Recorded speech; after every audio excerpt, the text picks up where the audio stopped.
Assalamu алейкум. Урматтуу Бакайыр айылынын Москвадагы тургундары. Деги эле Бакайырдан сырткары жашаган Бакайыр тургундары. Бизде күз ушундай, күн ачык.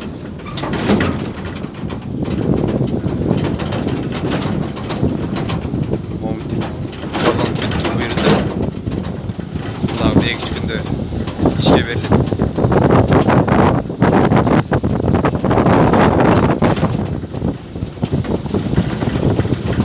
Өзүңүздөр чоңойгон кичи мекениңиздер Бакайыр.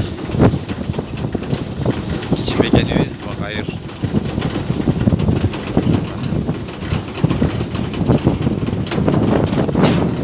Көп жылдан бери Бакайырга келбей, Бакайырда чоңойгон Бакайыр тургундар көрүңүздөр. Ушундай жаңылыктар болуп жатат.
Бакайырды сагынсаңыздар,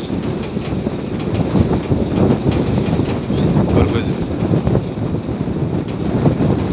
берди деп ойлойм.